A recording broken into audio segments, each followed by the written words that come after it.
বাগানের ভিতর একসাথে সেদিন নৈশভোজ সারার পর যিশু তাঁর শিষ্যদের বললেন, আজ রাতে তোমরা আমাকে ছেড়ে চলে যাবে। পিতর জোর দিয়ে বলল, আমি নই, আমি আপনাকে ছেড়ে কখনো যাব না প্রভু।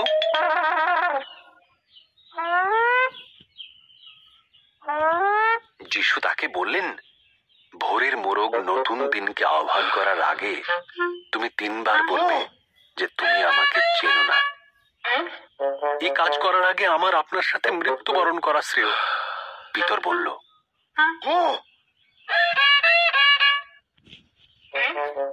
গেতসেমানি বাগানে যখন তারা এলো, যিশু শিষ্যদের বললেন তার সাথে প্রার্থনা করতে।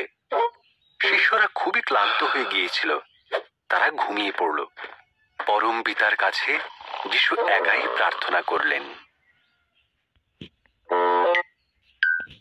যিশু জানতেন শত্রুরা তার মৃত্যু চাইছে।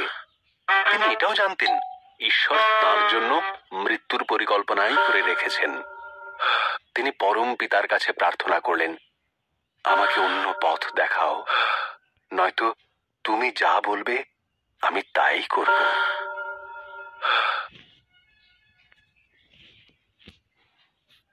হঠাৎ সেখানে আলোর রেখা দেখা দিল, চিৎকার শোনা গেল, আর সবাই সতর্ক হয়ে জেগে উঠল। ধর্মীয় গুরুদের থেকে পাঠানো একদল ক্রুদ্ধ লোক এগিয়ে এলো। যিহুদা যিশুকে চুম্বন করল, তাকে চিনিয়ে দেবার জন্য যে এই ব্যক্তিকেই গ্রেফতার করতে হবে।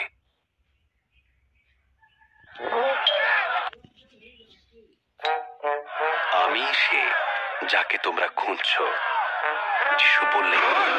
তিনি যখন এই কথা বললেন, তারা পিছু হটে মাটিতে পড়ে গেল। এরপরে তারা যিশুকে গ্রেফতার করে ধর্মগুরুদের কাছে নিয়ে গেল।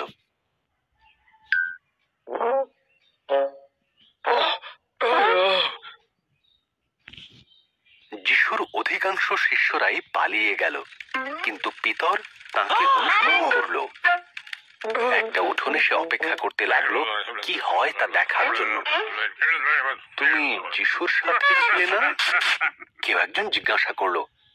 পিতর ভয় পেয়ে বলল, না।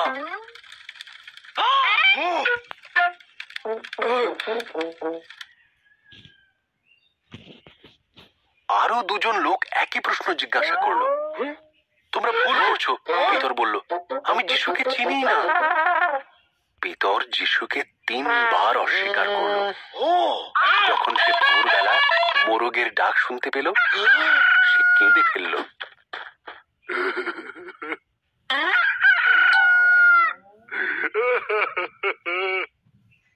যিশু বন্দী হওয়ার পর পিতর সবাইকে বলেছিল যে সে যিশুর সাথে ছিল। আরো ভিডিও দেখার জন্য সাবস্ক্রাইব করুন বাংলা কার্টুন।